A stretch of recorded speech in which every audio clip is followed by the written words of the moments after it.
Headphones are giving me a headache. What's going on, folks? We are live. My Wife Hates Me. Coming off the Montreal Comedy Festival. I'm Rich Voss. That's Bonnie McFarlane. We have some guests. We'll introduce our first in a second. Wait, hold your horses. This weekend, I'll be at Governor's in Levittown this Friday and Saturday. This weekend. Get those plugs out. Oh, shit. My new CD, not my new CD, my last CD, 141 IQ. You can pre-order it on iTunes now. 141 IQ on iTunes. Sometime in October, my 5th CD will be out. But pre-order 141 IQ. Bonnie is in Somerville coming up soon. Okay, because he sent me an email today, because I just kept going, like, I don't know, somewhere in Somerville at some point. When? What day? Thinking. So he said, can you please say, he goes, remind you to do this on your podcast, on Twitter, on Facebook, and Opie and Jimmy show. Oh, he really? thinks, like, I'm going to, hey, Opie, Jimmy, I've got this show in Somerville. I was wondering if I could come in and really promote it. So it is at the Venetian in Somerville, New Jersey. They got good food. Do they? Have you ever been there? I did it once last year. Sold it out like you will. I better, because if I can't sell it out. Well, I mean, the summer's tough to sell out in Jersey on a Saturday in August because everybody's. It's August 13th at 9 p.m. Yeah, because everybody wants to go to the shore and they're running out of weekends. Can you just shut up so I can promote this? And they can purchase tickets online at jerseynightlive.eventbrite. Bright is spelled BRITE.com. That's a tough long. I know. Just get your fucking look jerseynightlive.eventbrite.com. Or, I don't know, you could probably pay it. Just go to the fucking Venetian that night and buy the goddamn Come on, tickets. it's $3 more. It saves you from trying to figure out jerseynightlive.eventbrite.com. But this weekend at Governor's in Levittown, I'll probably play Beth Page on Saturday. Anyhow, let's introduce our first guest, who is been up in this studio many times on other shows. She was a regular on Legion of Skanks, right? Yeah, was there twice. What's that? Twice. Weren't you on there before they? Race Wars. Race Wars. Caitlin Bailey. Right. Caitlin Bailey was a part of Race Wars until. What happened? I guess quit. there was a real race. You quit? War. Yeah. Are you upset that you quit? No. Did you quit over controversy, over time, over it wasn't helping you? I mean, what was the reason? I basically told Kurt that he had to stop talking to me like that unless he was going to pay me. And then he told me to go fuck myself, so I took my toys and went home. Was she talking to you rude, you mean? Yeah, nothing on mic. No, kindly. She hates it when people... Yeah, no, don't be nice to me. It makes me uncomfortable. No, I mean, if you're nice to her, you got to pay her. Stop complimenting my body. Was he being funny? I mean, he could have been... No. This was... Just hostile? Yeah. And this is when you guys were doing... Wait. Is this the same Kurt I know that was being loud and hostile? How dare he? I think he's very funny. He's very funny. And it was great to work with him for 2 years, but it felt... Who'd you like better, him or Sherrod? Comedically or personally? Sexually. God, that's really tough because they're both so different. Who would you marry? And which one of them would you give AIDS to? Is that the game? I don't remember. You were doing it at the stand. I mean, upstairs from the stand up New York. Mm-hmm. Then they moved here. How long ago? You weren't with them when they moved here? Yeah. You were or weren't? Yes, I did. I was the news girl, so I sat in the corner and I read the headlines. Oh, see, they have a real show. How come we don't do a real show, Bonnie? We don't have, anybody helping. I've begged for them to hire, other producers. I don't know how I think... Because everybody knows how to get people for free. We don't do that. Except that's what they we're did. mean. We're mean. That's part of the problem. Well, but plus also, too, I don't want a bunch of free workers. I don't... You know what I mean? Like you say, not saying they do, but a lot of comics promise these, I can't do anything for anybody. I'm not trying. I can, but I'm not trying. So I don't want people to come in here for free and expect me to take them on the road with them. Yeah, I mean, they're expecting to learn, which I think is fair. And I think, if you think they're funny, take them on the road. And if you don't, just ignore them. You know what's so hard is bringing a middle act Well, I mean, if you're going anywhere that you have to get on a plane, that's impossible to bring a middle act because they're not going to pay for hotel or flight. Right. So if I say like Governors this weekend, I probably could have said, this is who I want to middle. So somebody's going to work here all year for fucking free. Rich, this is a real radio show. I'm just saying like why. Going out into the world. This isn't like a phone conversation. This is what people want to hear. They want to hear. About who you're going to take as your opener to Governors. Why these other radio shows get all these free workers? There's comics. I guarantee you, even that topic isn't interesting to me. I mean, in all fairness, like neither Sherrod nor Kurt ever promised me an opening act, and it also never happened, and it had nothing to do with why I quit the show. But like, I assume that I can't open for you because I missed the first show of the second night because my car broke down. Remember when I opened for you at Bananas in Jersey? Oh no, but he didn't remember it. You don't remember that? You opened for me. Yeah, I don't. No, you opened for me first up in Poughkeepsie. Yeah, and with then Francesi. Yeah, and then you brought me to Bananas. I did. Yeah. Yeah, you requested recommended me. you? Yes, you did. Oh, what happened? My car broke down. I didn't know about this. Maybe. My boyfriend ended up escorting me. You seem to tell me a lot of people who you got opening for you. This one never came across me desk. Wait, and what happened Friday? Were you trying to keep this a secret, Rich? No, not at all. Not at all, because I like female openers. Saturday, there were 2 shows, and my car broke down. It's the grossest thing I've ever heard. On the Harlem Expressway on the way out, and then I ended up selling my roommate's car to the tow truck driver for $150 and hitched a ride with my boyfriend to the show. Oh my God, but what did your roommate do? He thanked me for getting it. Was accumulating more money in parking tickets than it was worth. So you were there Friday, not Saturday, or not? No, Friday? I was there Friday, and it was fine. And then I missed the first show Saturday. Why would I care about that? I don't give a fuck. Maybe the club owner did. I don't care. I was having a panic attack on the way over there. I never care what goes on before me. I mean, if it was only a host and me, I wouldn't care because I would do the time. Because I can do a lot of time. I'm just saying it wouldn't. I like females opening for me. That's one of the things I do. Like, if I don't care if you don't show up for me, that's not my issue. I can do a lot of time. Up at last week at Levity, Adrian opened. You know what Lewis sometimes says? He'll laugh at stuff I do. Just a little something. Adrian opened. We have a new. I like having a new old producer. White females in front of me. White females. Is that your sexual preference? No. Yeah, no. That is your sexual preference. Also, what are you going to now come out of the closet? Oh no, yeah. But I'm just saying because even black females. I just like females because me going on after him is a different perspective. He's not talking about sexual preference now, you know that, right? He's talking about comedy. He won't talk, yeah. Oh my God. So I'm saying it's a different perspective having a female. I think he's honestly having some kind of a meltdown and he doesn't realize it. No, my head's killing me. Yes, your head's killing you, but why don't you, if you're not feeling well and you're not up to the challenge of doing the radio show. I have no problem doing it. Okay, then go ahead and keep doing what you're doing. What am I doing? What do you want to do? Great. Do you want to take a call? What do you want to do? You're not listening to people. You're not laughing. You're not having a good time. But that's, I guess, what people want to hear. No, if you have anything you want to say about the show so far, 866-969-1969. Well, I will say this before I came here. I said to myself, be nice to Rich tonight. You don't have to be a cunt all the time. And yet here I am. Yeah. Right back into the same groove. And I didn't do anything mean to you at all. I just came in here nice. I know, started but off. It's whatever. Okay, go ahead. I'm sorry. I apologize. I apologize to all the people listening. We got so much shit going on. Bailey, and I apologize. You got to be such a fucking ass every time. Like you act like there's some special formula to do radio. Like we got to talk about special things. Hey, honestly, the truth of the matter is that I would like to keep some levity going. And anytime I do anything that I think might help, levity wise, you just ignore it and pile through. Yeah, I think you guys should get an whatever intern, it is. Get a what? Get an intern. Stick someone in the corner. Yes. Give them a list of topics to, go over in case she's only been on the show for 5 minutes. She thinks it's a piece of shit.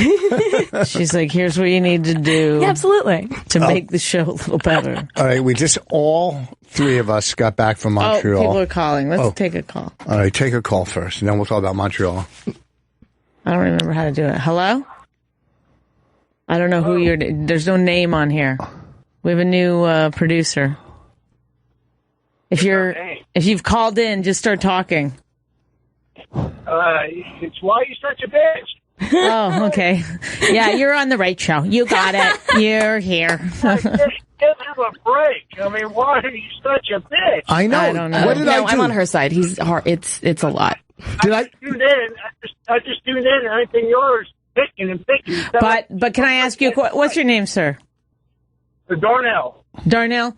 Well, if I hadn't have said that I was a bitch, you might not have known. Isn't that true? Because you just tuned in and all you heard really was me copping to it. Listen, you won't even let me talk. You're a bitch. You're right. I just did let you talk, you fucking motherfucking asshole, piece of shit. Oh, really? Because she doesn't agree with you? You're probably an Arab. No. Arab? No, I'm Irish as fuck, baby. I'm just kidding. Where you from? Wheeling, West Virginia. Irish as fuck. Like, I didn't do anything wrong, and she just started attacking me. Is it? He wasn't even listening. He doesn't even know. That's the thing. No, you don't know. You sound like my ex-wife. Thank you. Well, there we got a lot of baggage going on, I guess. What do you do, sir? Oh, yeah, I got the baggage. You're on the radio whining. I got the baggage. I didn't whine about anything. Yeah, you have. I agree with him. You're whining from the beginning. If you don't feel good, she told you don't feel good, don't point it out and sit there and think about it. Go around it. Yes, thank you. I didn't Put on a happy face and a nice dress and be a lady, Bonnie. Where's me lipstick? No, I don't understand what he said, actually. He said that if I don't feel good, then deal with it. Don't bring it up and make me feel bad for feeling bad. Oh, wait. Okay, Darnell, have you ever heard this show before? All the time. Yeah, well, so he's going to bring it up. It's a part of the thing. What? My head is killing me. My ears are clogged. See, I went to the doctor today. He's not like, hey, let's all not talk about it. I went to the doctor today. What did the doctor say? My ears. It might be like a sinus infection. It might be tumors in both sides of my head. No, I don't know. It's just my ears are probably clogged. a brain tumor. It feels like they're going to pop and everything's going to pour out. Do you know what I mean? Yeah, you've been flying a lot. No, I haven't flown in a while. And since you didn't fly to Montreal? No, we had to drive because we brought our daughter. Okay. And we left last Tuesday after radio here. So, and my ears, it's just total like congestion, but not in my nose, up in my head. Do you want to go back to this guy? I put him on hold because he was talking through you, but... Okay, so there you go. Go back to him. Okay, there you go. Thank you. Hey, thanks for having me on. Thanks for calling. Oh, you're so welcome. What a treat. There's so many calls now. Everybody, I bet you they're all agreeing with me. Okay, let's see. About how you feel? It's very possible. I even agree that I was being a bitch, but I mean, I have my reasons. Go ahead there, number 2. Joe, is it? Well, John, but we'll go with Joe. Okay, John. All right. Hey, don't try to improve on your show. Your show is perfect the way it is because, there's not too many shows out there that where you guys are real. And the thing about it is if at any time either, you start, trying to fake it, Rich will call you out. And if Rich is being fake, you'll call him out. That's right. You That's can't. the thing about the show. Thank you. All right. So, he knows. You're the best, John. Thank you for calling in. I don't know if that was like pro or con though, like about the bitchy part. What else? Like, hey, you're a bitch, but it's real. Who else? Take some calls. I'm taking some calls. That's when they hired us. They wanted us to take calls. Oh, really? Anne, go ahead. You're on. My wife hates me. I'm not allowed to do a lot of hating tonight, though. From no, Austin. You should hate everybody, Bonnie. Thank everybody you. on the station are men. There's always men. There's never any women. Hey. You are the strongest woman I've ever known. I you. want to protect you because these boys are just ridiculous. Yeah, and you are the best, girlfriend. You are the best. You're the only reason I'm listening because you're a fucking great woman. Oh, and thank don't you, Anne. back down. I feel very empowered. Thank you. You should feel empowered. You're the balls. You're the balls on the wall. That's why your husband can't even fucking talk because he's scared. You're so fucking great. That's right. Are you a He can't even talk. Are you a tranny? Hello? Are you a tranny? Oh, did you hear the show? Well, because I'm from Boston, and I'm a tranny now. I used to be a tranny in Boston. Are you a tranny? So why did I know you were a tranny right from the beginning? Because I have big balls and you don't. Can I just say this, though? I don't think, even though just a few years ago we were allowed to say tranny, that is not a cool thing to say not anymore. right anyways, right. Like, right? What is the correct thing? Tranny. If I was tranny, I'd have a better fucking name. look at whatever you want to call yourself when you're in hell, then you can call yourself Richard. And whenever she tries to take over, you get all pissy and whiny.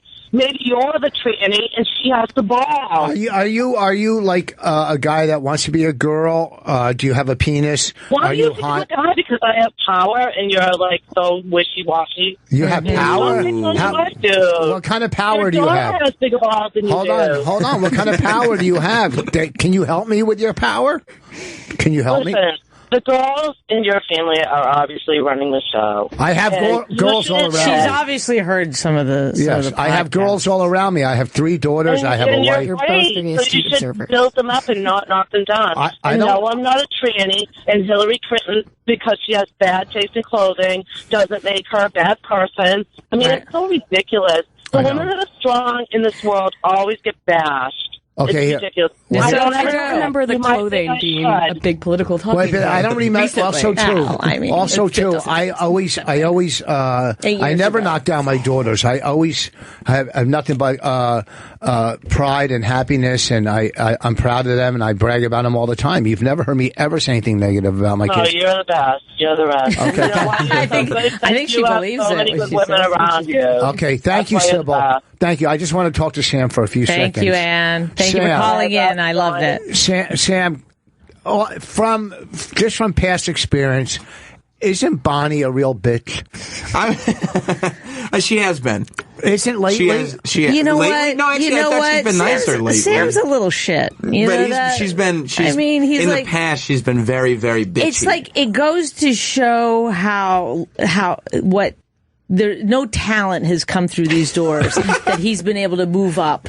You think so? The way that he has into the midnight slot. What are you? What's He's your, 9 to Come 12. on, right after First you. of all, he's 9 to 12. Thank and you, he's Rich. very talented because Yeah. I've listened to him. Not only is he smart, not only does he have a great vocabulary, not only can he hold a conversation, not only Well, he does can his talk guests- by himself for a long time because I think that's what he's done his entire life. Nobody's ever sat across from him. Okay, see, You know what I it's mean? not enough. You know what? She's more of a bitch lately. It's not yeah, enough. that's true. It's not enough that you're bitchy with I'm me. going to double down right now now on the with- bitch thing. I'm with- not coming out of it. Now with Sam, who has done nothing but helped us get through hard times to times where you're not here. Oh Right. my God, And- he's used our names to get Or even ahead. when she is in his here and entire not career. Yes, You know what I mean? I'm telling. I'm not going to lie right now. Do you think that him coming in here right now is him helping you out? No, he wants our time slot. No. Okay, He and doesn't. that's what he's And- doing. But He's even, like, even if he "Look." does, he deserves it because he's better. Thank you, Rich. He's Fine. better. I mean, that's kind of He's better. And let me tell you, if right now Don walked in and said, By the way, I did this with my hands because I think that's great on radio. When your response is just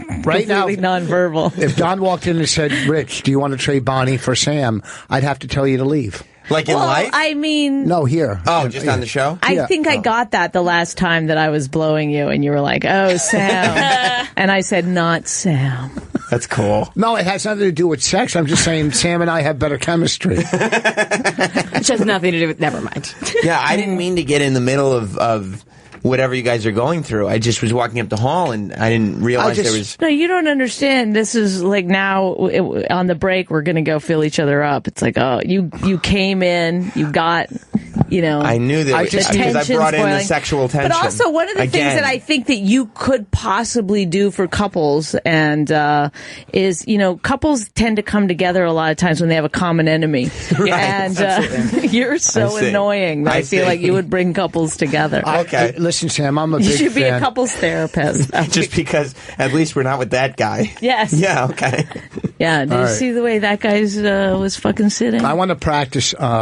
All right, thanks, man. Thanks for helping us out. I want to practice getting rid of people. Why? How come you came in here though? Because Rich was waving me to Yeah, come but in. I mean, when you were walking He down the wanted hall, backup. were you coming down to tell us something, or you were headed somewhere? No, yeah, you're on the air. Why would I walk down the?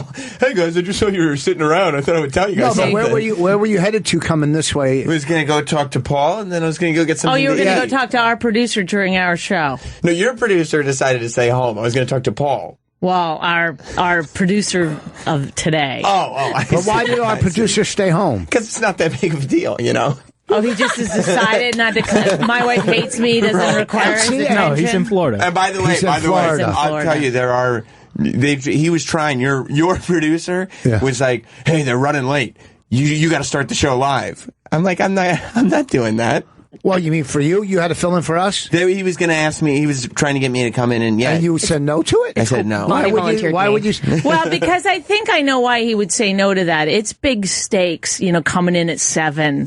He's not used to that drive time audience. You know what I mean? He's like, I can do this when no one's listening, but people are expecting something. Yeah. Sometimes I listen to the show and I go, when am I going to get there? When am I going to be able to pull that off? When Rich dies. I know what you're doing. Looking at that seat. Oh, just a couple more years. That's the only seat I'm looking at. First of all, I don't like the fact, take a call if you can. I don't like the fact that he wouldn't help us out and come in. And now I'm turning on Sam. It's not to help you out. Your show you're doing it. You're doing it, Sam. I think you're right, Rich. He's a little shit. What have I been telling you? Why would it be helpful for me to do that? Because we are running late because of traffic. Because like as a friend. But you just put your show on. You got recorded shows. You then people are like, here's the problem with that. If we put a recorded show on, then people will think it's a rerun and they'll turn it right off. But if you came on the air and said, hey, they're running a few minutes late, I'm filling in for 10 minutes, they would tune in, listen to what you have to say, and then wait for us. But once they hear a rerun, they're going, we're done for the night. But aren't you worried? I kind of agree with Sam on this one. They might just turn it off. They hear Sam? Right. They're like, no. This is drive time. Somebody's got to tell him. This is inappropriate right now. It's 7 p.m., okay? He is not ready for 7 p.m. Let's take a call here. We'll take a call. Mike from Florida. Hey, you guys. How's it going? You tell us. So I'm a long-time listener to pretty much all the shows on the Opie channel. Okay. And just listening for a long time, I've just seen that it seems like we're in all the shows, like there's a stretch of just where you get caught up in just nothingness. Oh no, that's how we sell our. We were unfortunately Seinfeld took it, but we said this show is gonna. What we do believe is this show. A lot of people wonder what goes on in the breaks of the other radio shows. Well, we do that from beginning to end. But I mean, do you want us to talk about? Do you want us to talk about Trump calling Hillary the devil? Do you want us to talk about the air balloon that went down? The thing about this show is that it's actually kind of a concept show. Like there is a concept around this show, and then you guys just don't do that concept. No, what's the concept? That was the whole thing. Like it's sold on a relationship show. It's called My Wife Hates Me. I know, but that's just the general overall umbrella of everything we do. It's like I hate my husband. Yes, I see. Okay, and then within that, we try to just suck your time. I feel like my time's been sucked away from me, and now I'm going to do it to as many people as possible. Excuse me, awkward dinner party. Excuse me, caller. Caller in Florida. Say one more thing. Yeah, you can, but let me ask you something. Well, sure, absolutely. What basically we do here is just sit around and bullshit. Like we could come in prep, but we don't do that. No one preps. Well, here's the thing. Put it in the form of a question there, Rich. It's a natural salesman. Go ahead. Hey. Who does their job? I'm asking you. Who does their job? Okay, sorry. Go ahead. It's your show. Go ahead, sir. You can tell when Sam does his show, you can tell there's a certain level of preparation. When Opie does his show, although here's what I think Opie is making a huge mistake. Constantly they're watching videos on the radio.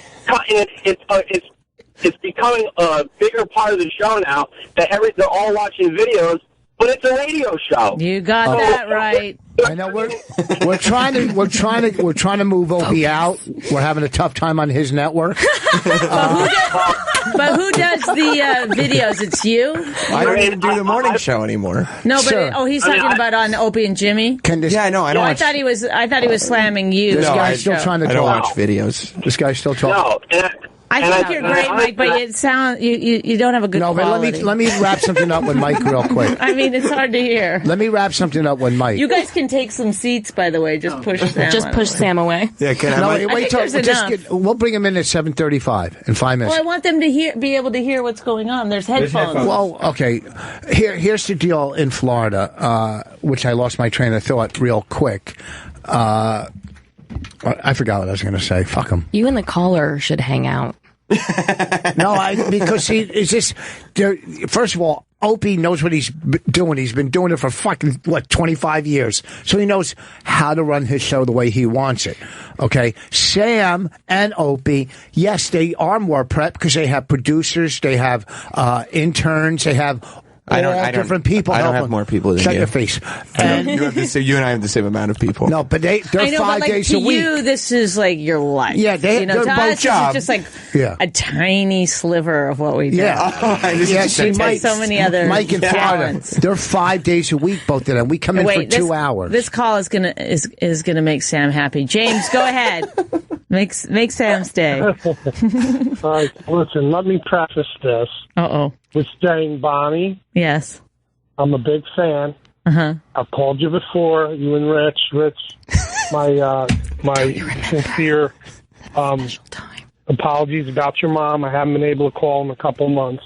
Oh, thank you. So, I remember this guy. You're a Leo. Is that correct?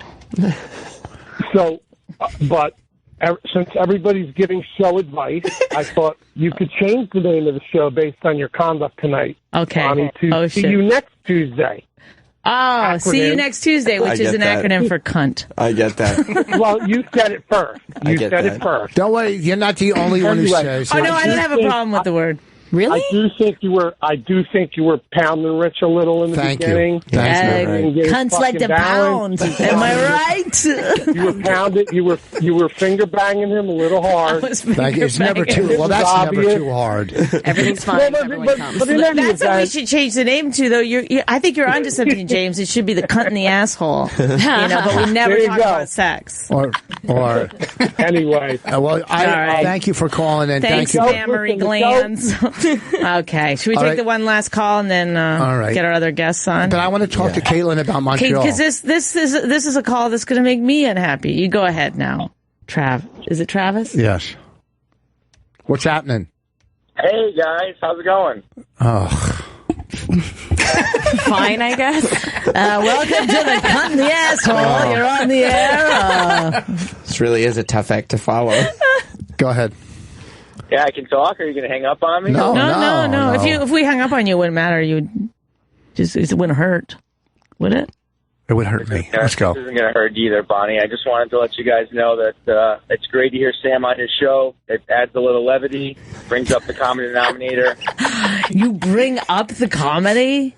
I don't know. He's common denominator. He levity. Said. Yeah. Bring up the common. Is that because comedy denominator? I think he was saying like a play on. No, I said levity. Levity and common denominator, right? Oh, exactly. Yeah. Oh, I raised the bar. He said. Yes. Well, basically, he's saying you're a hack. What? That's how I read into it. Can we listen and have Rich Boss say the word levity? Levity. Killed it, Rich. Yeah, boom. Didn't even swallow first. Can you say the word listener? Are you like, I don't know why that's. You can't insult people for being listeners. It's literally all of your listeners. Dare you? Yeah, but I can. Because, yes, I can. Because that's not how you build listener base. Yes. Tell us how radio is done. Come in, just help us. But what other? Fuck you for listening. No, what other business? What other business do they attack? The person they're listening to, you know what I mean? Oh, no, you attack people all the time. Not that I listen to. Yes, when you're a waitress, you'll say, like, use your real voice. Travis, I'm going to drop your call. Hang up now, so I didn't want to hang up on you. Okay. Hang up on them. But, I don't like them. No, the waitress thing, you sometimes are mean to them, and then also if you're on... no, I'm saying... No, one time you were on, what do you call it? You were calling a hotel or something. Yeah, I mean, to those people that are dumb... Yeah, and he goes, I need to speak to the manager. And he goes, no, I don't know. I can't hear the other person on the other line, but then I hear this. No, you're a lady. I said a manager. It made me giggle. I gotta be honest. All right, so real quick, let's just recap Montreal. Yeah, we'll bring our next guest on. You know that I wasn't at Montreal, right? What's that? You know that I wasn't at Montreal, right? No, me and Bonnie were. Oh, cool. Great. You said all three of us. But I thought you were there on a Wednesday. I thought you did roast battle there. No, I did the roast battle at the Stand the Tuesday before. Oh, yeah. Thank you, Sam. I'll see you later. Sam! See you. I thought you did roast battle on, oh, no. Okay, so you did at the Stand. Mm-hmm. All right, first of all, we'll talk about Montreal real quick. Bonnie and I just got back. We had probably the best time I've had doing Montreal, right? Pretty good. It was pretty cool. Remember when I said to you, like, I'm going to blow you every night so that you're happy, and you go, I am happy. Then why would anyone? So we went to Montreal. You didn't want it. Isn't that weird? So we were going up there with Sirius Radio just to do our radio show on live Friday and maybe do a podcast or two. And then we got some TV shows up in Montreal thrown in, which paid decent money. And the great thing is we left Tuesday night from here and got there Wednesday, and I got to tape my TV show Wednesday night and get it over with. Because when you're doing that crap, you don't want to keep it in your head. And then Bonnie taped hers Wednesday night. So right from the door, we got the TV over with. It went great for both of us. Great for, most of the comments. If you're expecting any kind of interesting stories about Montreal, forget it. He's just going to list the things I'm that happy we for all did. of your success. What's that? I said I'm happy for all your success. No, it wasn't success. What I'm saying is we got lucky. But we taped a couple podcasts. And you could only hear the people that we were interviewing. So something was wrong with whatever. I got to learn this thing. But we had so much fun up there. We got to see so many comics that we haven't seen since last year. Yeah.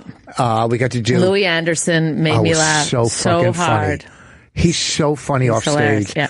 And on stage also. Yeah, obviously. But I mean, just sitting around with Louis Anderson, listening to him complain like the character he is on Baskets, great. Is so fucking funny. I also got to do a big Jay's crowd work, and you did it the night before. Yeah, which is great. That was really fun. And Ari's whatever storytelling show. It was a lot of fun. This isn't happening. So we drove home Sunday. It was my daughter's birthday. It took forever. 9 years old, and we stopped in New York. Can I just ask you something? And I know I've already accepted. I'm telling a story. It's not a story. It's a bunch story. of just a list of things. Yeah, it's just it's a list of things that we did, and if they want more information, then I'll give it to them later. I need more character development. Did you have an epiphany? There's no beginning, middle, and an end. Yes, there is. I'm getting to the end. We drove home, and before we went home, we stopped in Manhattan and picked up my daughter for her 9th birthday, a puppy. We picked her up, a Yorkie, and it's about 8 weeks old. She wanted a dog so bad, we got her the dog, and she's done playing with it 2 days later. I think she just doesn't know, what to do with it yet. They'll bond. They'll have a whole relationship. The dog's all over me. Well, yeah. Oh, the first night I came downstairs, Rich was sleeping on the couch with the puppy on his chest. Somebody melted Rich Voss. He's a cute little puppy. My parents finally got a dog. She's so cute. Because I think they finally accepted they're not getting grandkids. So they're like, okay, let's just do this. We had a dog die a couple of years ago, and this is a great story. Yeah, my dad's had been struggling with PTSD, and so it's getting better. So I think that the dog's going to help with that. Nice. Yeah. What does your dad have? PTSD from the dog dying. Yes, from the dog dying, and also Vietnam. But mostly the dog dying. Absolutely. I thought you were just using it in the way like say no, he's like Hitler. No. But he really does have PTSD. Yeah, so he's getting older and isolated and stuff. So to have the dog, it's a nice way for him to exercise. Is he married still? Yes, to my mom. That long? They've been married 32 years. You came from a very stable home. Sort of, yeah. Yeah, they're still together, and that's fine. Well, let's introduce our other guests and then get into it. Okay. Go ahead. You guys, so Jack I've known forever. Betsy, we were at their wedding. And that fucking wedding was so cool. It made ours look like just a wedding. Ours was, literally people got married at eloped, and their wedding was. I can't. No, our wedding was good. But there was no dress code at our wedding. There was no dress code. But their wedding was in the park. Was that Brooklyn? Yeah, in Brooklyn. Park. What park was it? Prospect Park. Prospect Park, in a gazebo there, right? Mm-hmm. And it was fucking so cool. We cooled it up by coming as a celebrity. And you'll like this as a Jew. Here's what you do. You get married on 9/11. to save $500 on the location fee. Did you guys? Yes. Oh, because Rich said the other day that somebody said, "When's your wedding anniversary?" And he said a 9/11, and then he corrected himself because it's 9/17. But he remembers 9/11. There was some disaster that happened. It was our wedding. It was our wedding. Yeah. So now your wedding. I mean, it was great.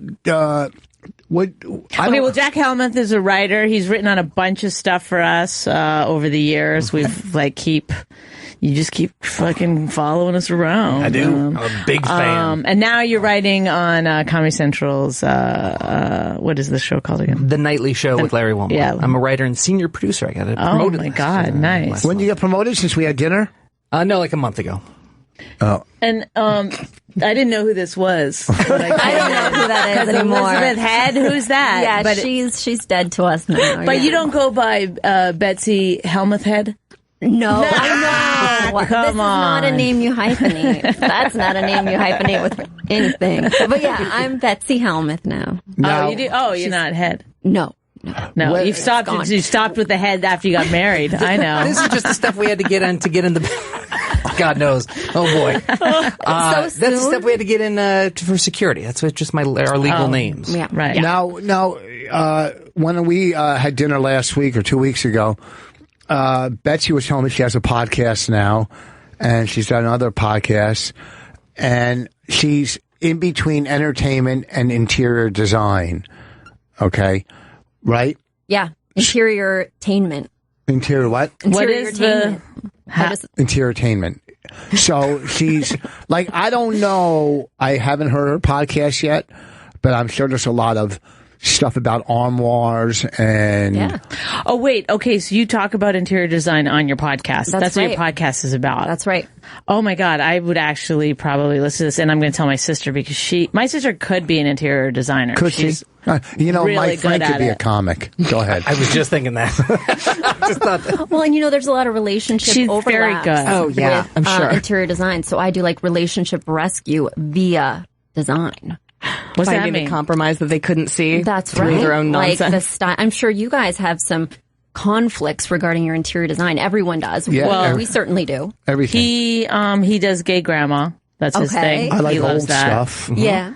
Yeah. And I could give a shit about So any there of you it. go. So Yeah. that's where we do. Although I do kind of wish that he would, I always think design, when you're, decorating your house, it should have some meaning to you. It does. He loves ship paintings. No, I like the Victorian paintings and too. Victorian paintings, okay, which I also like, but it's weird that there's no connection there is. for you in any of it. Yes, it all looks like antiques or Victorian or older, okay? Because it goes with, I want to bring something from when you were born into the house to make you feel comfortable. I saw women vote, and now I'm going to see women. I have some beautiful pictures and some nice, the one guy ice skating, I love that. Imagining you guys buying art is hilarious. Oh, I got nice art. Yeah, I know, but you guys together going around talking about your thoughts on your art. No, we don't do that part. No, you just bring shit home. No, and you it's like we own that? this now. Me too. And then we get it. Well, our last two pieces we bought from a lady's. We went to her house just to buy She sold it to us just to get even with her husband. Yeah, I went to get a TV stand. I saw on Craigslist or something. A Victorian antique TV stand? No, it's just a piece of shit TV stand. Or whatever. And then we get there, and this place is a fucking beautiful, probably $1 million, $2 million, probably $1 million. And her husband... Maybe more than $1 million. Million, That's pretty one. bad. It's like probably $1.2 million, and her husband. I'm gonna go 1.4. I'm gonna go 1.5. Okay. We're the property guessers. So now, when we get there, she's telling us how her husband's leaving her, and she just started, selling stuff. And I saw these two. One picture, the frame alone is whatever. And I go, "Are you selling those?" She goes, "Yeah." I go, "I'll give you $400. She said, "Okay." The frame alone on one picture is probably worth $1,000. This is what happened to my roommate's car. Huh? This is what happened to my roommate's car. Yeah. Exactly. He just sold it. Well, she was mad at her husband Yeah. But he's also he was divorcing her, and he had just started doing stand-up comedy. Open mic. Oh. Yeah. What are the odds? Well, in that sense, he's saving her, really. Yes, I would love to meet him and find out what those pictures call. I could take him to an art show, but what we like to do is bring people in. And just give us a little bit of a something, and then we ignore them almost the entire show. That's awesome. Yeah. Thanks for coming in, guys. Now, so you're ready for are you guys on break for? Yeah, we had 2 weeks of convention coverage, and now we have a week off. Sorry, can we just get the name of the podcast? Yeah, of course. Oh yeah, Big Design, Small Budget. Big Design, Small Budget. Well, that's pretty cool. Right up my alley. I mean, I have a huge budget, so I probably won't listen because I'm doing really well. But if you have a smaller budget, this would be perfect. Right. Big Design, Small Budget. Well, that's her niche, which is actually cool. She does affordable interior design. That she had. I feel like you're getting really aggressive. We like the idea of the podcast. Bonnie's not into it, but Rich and Caitlin are with me there. Yeah. But I worry about that frame. You better burn some sage or something because you're bringing that energy, that negative energy from your household, that painting with the amazing frame. When we walk in the house, we bring negative energy. That has nothing to do with the picture. So maybe the picture's going to... I see. Yeah. I see. Listen, I didn't want it to start the picture anything. is could I get some sage for these two, please? I had a picture in our bedroom. People. I had a picture, one ship in our bedroom, and my wife made me take it down because I bought it on my last honeymoon from my ex-wife. That makes perfect sense to me. Really? To take it down? A picture's a picture. No, just get it out of the bedroom. Well, it wasn't that it didn't have anything honestly to do with his ex-wife that she'd given it to him. It was a picture of a ship on rough seas, which I didn't feel was good above our bed. On his honeymoon. He knew the future. And he kept, it made more sense. He's like, it's the motion of the ocean, baby. He was really taking that home. That was a scene of the Rich Stop Bonnie it. Gets Rich show. Yes, that was it. That pilot, that was Lifetime, right? Yeah. Oh. But you made me laugh so hard because you were a writer on the show. Okay, we sold the show to Lifetime about Rich and I. It was supposed to be a reality show, but it was completely fucking scripted. Completely scripted, without not allowed to actually write it down. They would just be like, "You guys need to go in there," and then. But so we would tell this happened to us. Bonnie gets a desk. Go ahead. God, we tell stories to get sell the show, and then they always do this. They try to recreate the stories that's already happened to us, and it's so weird and embarrassing. So that was one of the storylines that had happened that they tried to recreate. Remember, my ex-wife was on the set when my kids, they were young. Yeah, my ex-wife came in. Yeah. She was hot. Yeah, she was. Go ahead. I ain't mad at that. She tested better than us. Tested better than me and her. They're like, can she have a show? Because these two seem awful. Remember when you and my kids were unpacking? Oh my God, it was so embarrassing. Yeah. Because also it was a Lifetime, so they're in the meetings, they're like, we're going to be edgy. We're starting to do this new edgy thing now. And then every time you said anything remotely edgy, they'd be like, can we just bring that down? Not only that, when we were filming the pilot, the writers were having a writer's strike, so there was nothing going on in Lifetime, so all the executives were up in the attic. Were by the monitors. 4 executives. With their thoughts. And there's nothing worse than an executive fucking thought, okay? That's the one thing that Louis was smart about, was taking creative control over money. One thing. Yeah. I've got right in his whole career. This one thing. No, over money? Are you kidding me? So how did you get that job? How did you come aboard on that thing? We brought him on it. No, I think we didn't. Well, know I wrote yet. for I wrote for the pilot that you did the Comedy Central pilot in 2006. Oh, Best Man with Patrice. Yeah, exactly. That was is that where we met you, or did we bring you on that? 10 years ago this month. How did you get started doing comedy writing? Were you ever a comedian? I fooled around with it, but I had internships. I had an internship at The Tonight Show with Jay Leno, an internship at Late Night with Conan O'Brien, and then my first job was Saturday Night Live for 3 years. That's why you need an intern. Yeah, you've got to give them a door into the business. Yep. And then later, when they become much more successful than you, remember when we helped you? Yeah. Wait, but on Best for free. On Best Man, did we know you, or they just who brought you on board? Was it Mark and Mark? Mark brought me on board. They knew you from previous projects. Yeah, or something, or they just read my packet and liked it. I think it just may have been one of those deals. That was a great pilot. That was a great fucking show. I don't know how that wasn't picked up. Great. It was great. It was really funny. Maybe I wasn't good enough. No, I think it was good. I don't know. I thought that pilot was going to go. So did I. So then you've worked on so many different. What are some of the highlights? Like the MTV Video Music Awards and an HBO pilot for Rosie Perez. She was going to take the Chris Rock time slot in 2002. Oh wow! Chris's show was going to be like 11:30 on Friday nights, and that pilot didn't go. And I wonder what. Yeah, because she's one of the funniest comedians. She, as a writer too, she's just remarkable. She's got She checks off all the boxes when you're thinking of who can we get to host a show. I was going to do a play with her. Rosie Perez. People like her voice. Check. She's very energetic. No, she's actually really smart. I mean, she is. I don't know. I mean, it just seems weird. I guess she is smart. So what else? So a bunch of TV stuff. I wrote for Jugs magazine right after the Rosie Perez show. My girlfriend at the time found a blurb, like we were waiting for it to get picked up, and she saw a blurb in the Village Voice for looking for a writer for Jugs magazine. That's weird. I got that every month. I never saw. No. What was Jugs looking for? They were looking for someone to take $35,000 a year. Oh, okay. Yeah, to do like. No, you write everything, cover to cover. I mean, I wrote fake letters. I wrote a model copy, so I had to You mean I'm jerking off to fake letters? You're jerking off to me. Yeah. Oh my God, this is where we always find a intersecting thing with the guests, right? Because weren't you at Jugs? No, I did prostitution. I never got photographed. I just had the straight sex for money thing. Yeah. My favorite story from Jugs is the number one thing in pornography is you have to prove your age, right? You have to make sure that you're not a minor. Not prostitution.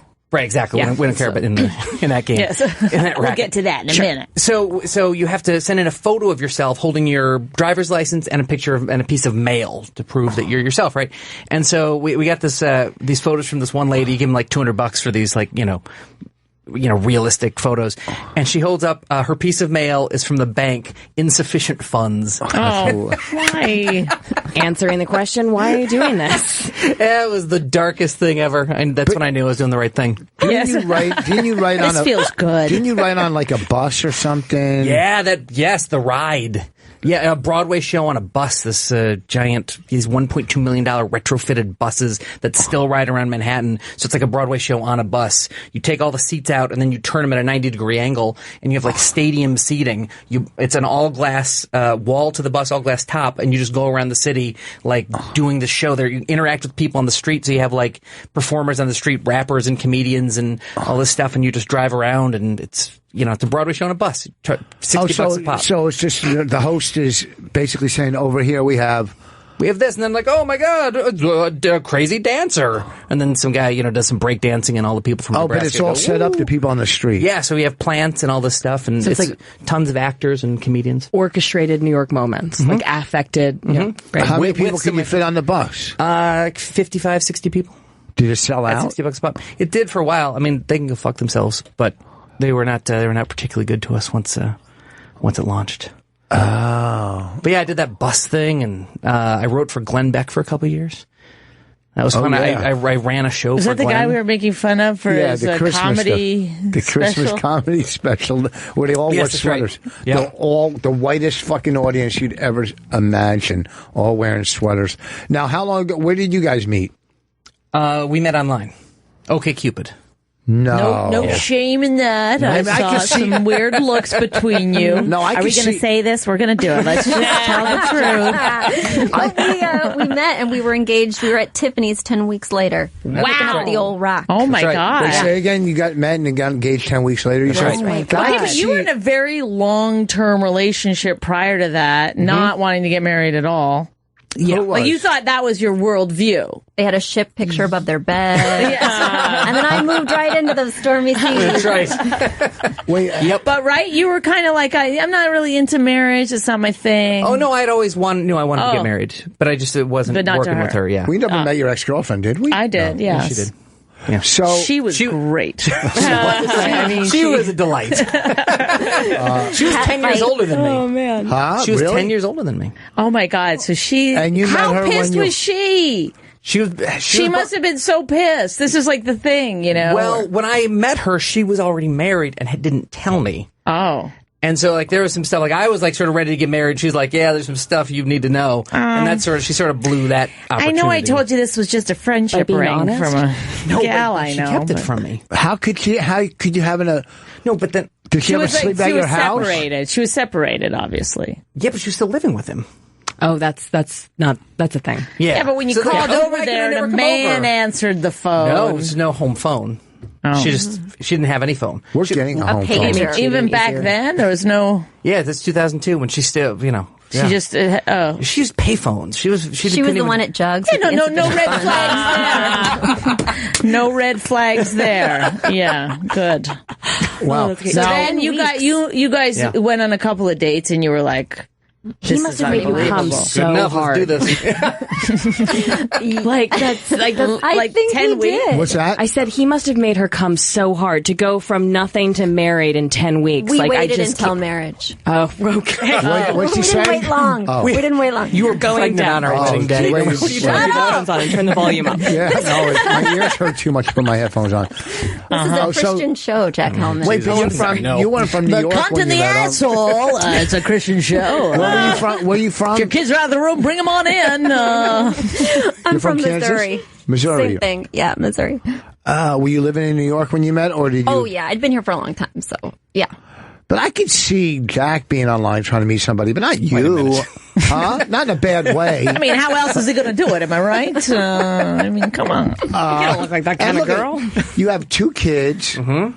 She's thin as probably... I mean, look around the room. You really lost the baby weight. I think that's what he's trying to say. Well, thanks, Rich. I wasn't saying that. I'm just saying she's very... Do you do like... but what is like a horrible... This female is... nailing it on the only metric that matters.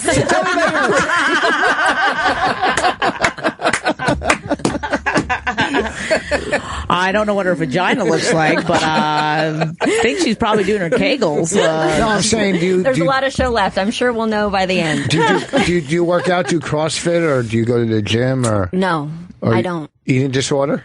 No, she does. She lifts furniture around. No, she tells people where to put it. This Interior guy stresses design me out. Anxiety diet. Jesus. Oh, wow. Now we're getting into something. What do you stress her out about?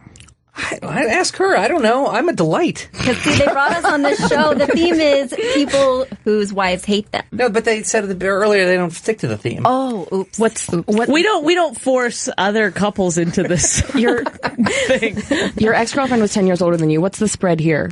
4 years. Okay. Yeah. And then, there was one after the 10 years, and then I went 8 years younger, and then I met Betsy. And it was just right. Now he keeps late hours as a writer, so you're lucky that you don't have to see each other as much as, like I go on the road, so that's what keeps Bonnie and I together, because we're never together, right? Yeah. What? I don't know what to say. I think you both go on the road. I'm saying that's good that when you're both separated. 10 minutes from my house. You know what I mean? That you're not clingy so much. We spent very little time together. It's true. What I mean, you'll sit in the yes.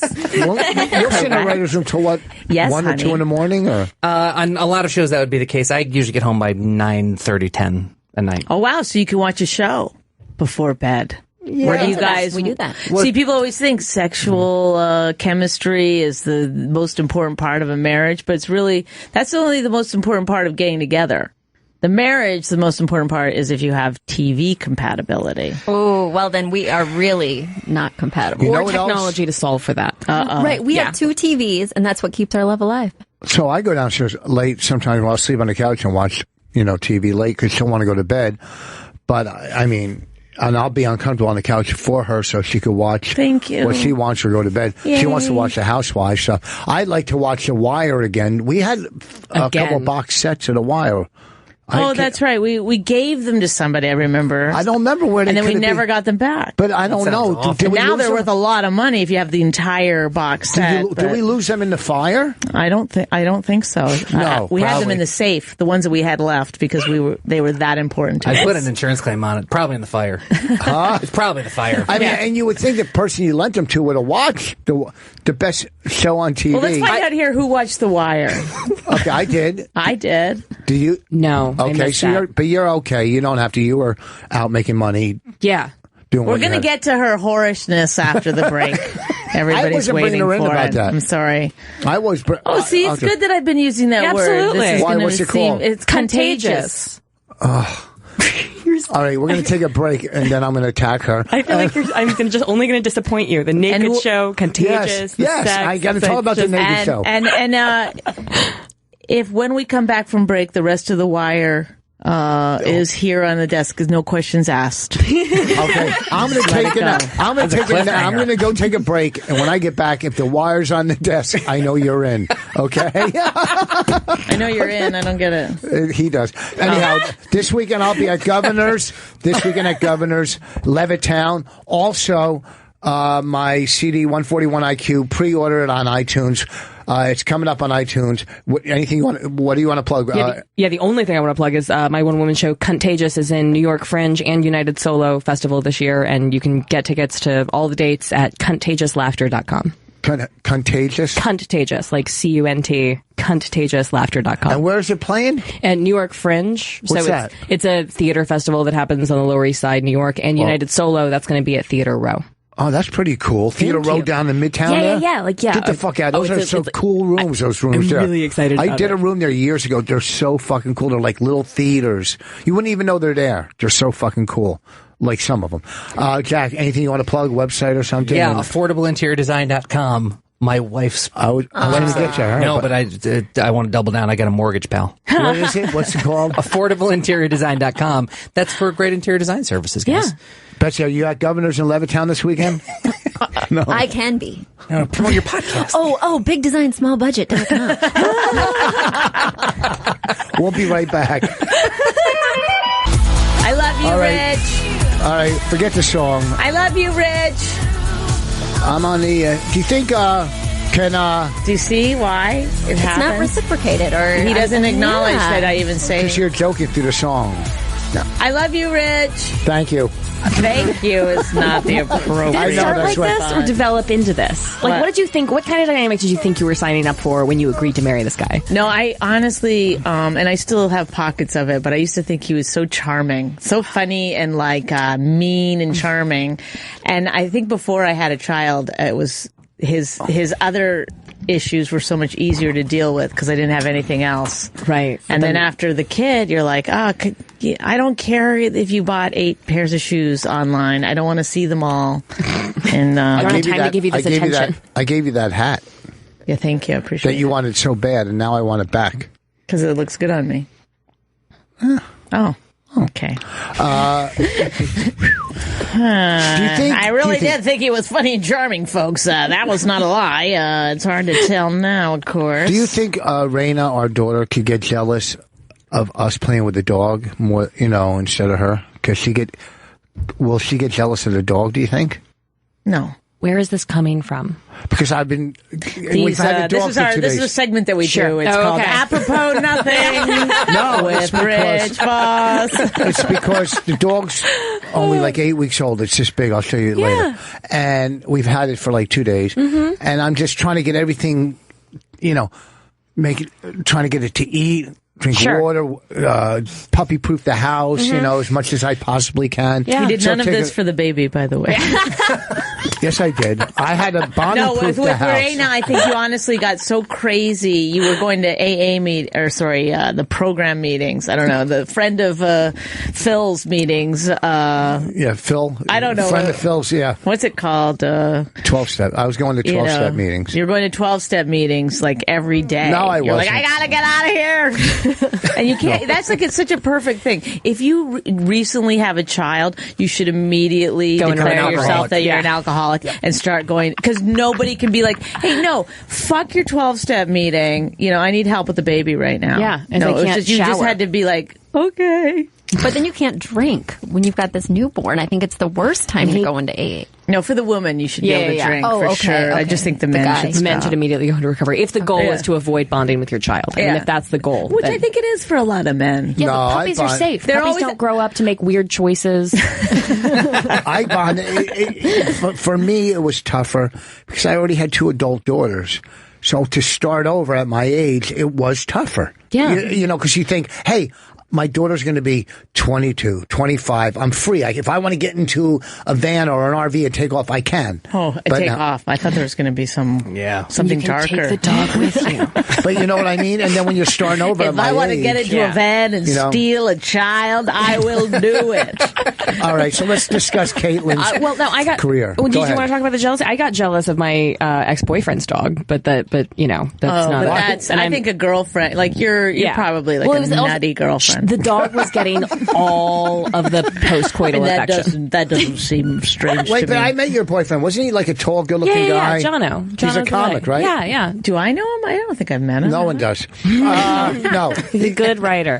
Is that what you do? No, he's listening to the show right now. That's how he's fine that's with all it. he gets. What do you mean? No, they're like, oh no, he's going to be a great comedian one day. He's fantastic. Sure. No, he's a good writer. He's a great writer. Nobody wants to be a good writer. Am I right? Or he lived with Jesse Joyce. Jack. Oh, did he?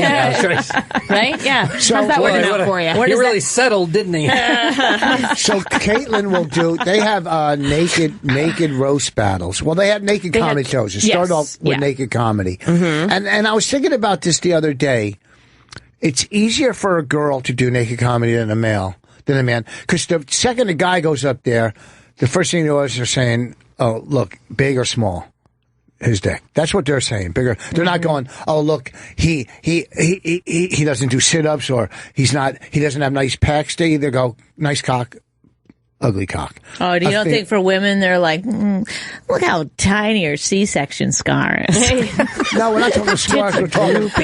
They're not. How did a baby even come out of that? But it brings there are parts of her body that move.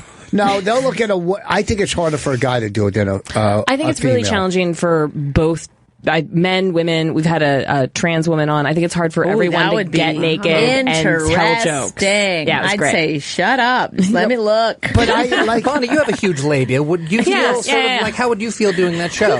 No, I don't even. I can't even wear a short skirt. Because it's that I make her tuck it in when we go out to formals.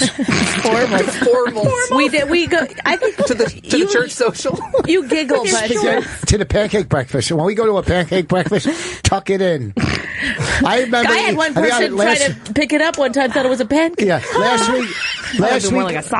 week when I was eating her pussy, I thought it started eating me back. You're still eating her pussy? That's great. Oh, I always eat her. I ate her pussy the other day. Romantic. That's great. And I asked her, "Can you please don't talking about it? Don't get suckered in when she's. Oh my God, old people going down on each other. No, First we were in Montreal. She's a millennial. She's like, oh, I thought that stopped till you're 32. No, she got out of the shower and said, "Do you want to go down to me?" And I said, "Are you bleeding?" And she said, "No." And I said, "Okay." Okay, yeah. Can I just say this? He ruins everything because you're acting like that's fine. Are you bleeding? Would I be like, hey, I'm still pretty much stuck pig down there, but you want to get in on this? Hey, I know how much you love my... I saw you eyeballing my period-stained panties. You want to just go for it? There's some dudes that love that, and I think it's fine to set boundaries. Boundaries? Yeah, like I don't want to go down on you on your period, or I don't want to suck your dick, after a camping trip, or whatever. What the fuck happened in your family? Okay, let's so much. She blew me, and I forgot I had jocket spray, and she got upset. Oh, I gotta tell her. You told it on radio already. I told it on radio. You can tell it again. But first of all, he did. One day I was giving him a little something, and I go, what is that? He goes, oh, I sprayed chalk itch. Yeah, it's the summer. You should go wash it off before your lady goes. Yeah, but I don't spray it on my dick, around my balls, but maybe a little residue flies off the can. Yeah. Well, sure. It's an aerosol can, you monster. Sure cured my throat itch. I'll tell you that. It was a spot treatment. The saddest dick stuff that you put on it thing that happened to me is I went home with this guy and he he came too quickly, and so I gave him another chance. But he put this numbing cream on his dick. I hope you worded it like that. By the way, I'm going to give you another chance. I just, he asked me out again, and I was like, I was going through a phase. You know what? I'll try this one more time. I broke blood vessels when I used that numbing cream when I was young. Yeah, well, and my dick was black and blue. I went down, and it made the whole inside of my mouth numb because he didn't tell me that that's what he done. He just lost the erection, and I was like, let me solve this, and then then I was just mad at him the rest of the night. Why didn't you just turn around? But you couldn't say anything because your tongue was numb. Tell someone. We were in Montreal in the No, we're in the drugstore, and I'm in, let's say, aisle 6, and I can hear someone in aisle 7, and I realize it's Rich Voss going like this to someone who doesn't speak English. Jock it.